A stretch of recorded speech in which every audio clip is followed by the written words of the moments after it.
Bienvenue chers amis dans ma réflexion hebdomadaire sur la parashat Vaishlach. Nous allons explorer ensemble cette semaine la suite du voyage de Yaakov qui tente d'organiser une réconciliation avec son frère Esav.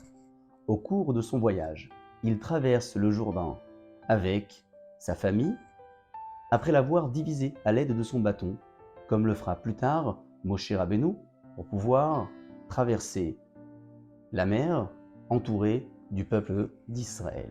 Une fois traversé, il se rend compte qu'il a oublié les petites fioles d'huile qui allaient servir, vous le savez, aux différents sacrifices approchés plus tard sur le Misbéach. Il fait alors le choix de revenir en arrière pour les récupérer. Il est hélas confronté à l'ange de Esav, le représentant du mal qu'il combat. Le Rabbi Haïm Vital écrivait au nom de son maître le Harizal, au sujet d'un propos tenu par le Talmud. Concernant les hommes justes, qui savent donner de la considération et de l'importance à l'argent et aux biens matériels, tenant compte du fait que Hakadosh Baruch Hu leur a accordé ces moyens pour en faire un bon usage. Le Rav Matityahu Salomon, qui était le dirigeant spirituel de la yeshiva de Gateshead dans le nord de l'Angleterre pendant une trentaine d'années, et plus tard le guide spirituel également de la yeshiva de Lakewood aux États-Unis, disait que nous devons tous penser à l'histoire de ce pauvre qui n'avait pas de moyens ni d'argent pour s'acheter ne serait-ce qu'un petit récipient pour l'ablution des mains quotidiennes. Il prie alors à Hachem et lui demande cette faveur. Une nuit, il rêve que Hachem est sur le point de le lui offrir.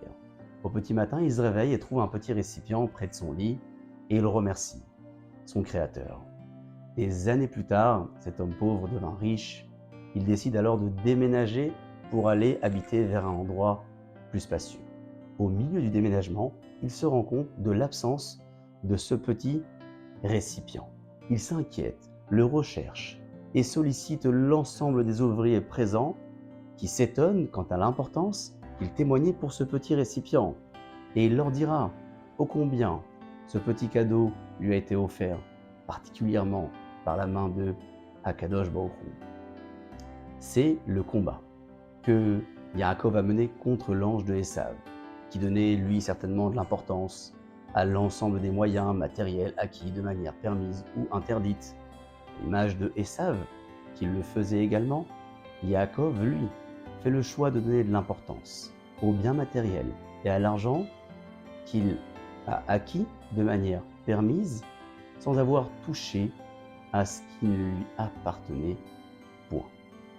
C'est certainement le message le plus fort de notre paracha, nous encourageant, nous aussi, à donner de l'importance et de la valeur aux moyens matériels que Hachem nous accorde et que nous avons, nous aussi, obtenus de manière permise sans avoir touché aux biens qui ne nous appartiennent pas. Je vous remercie d'avoir écouté ma vidéo en vous souhaitant Shabbat Shalom ou Mevorach.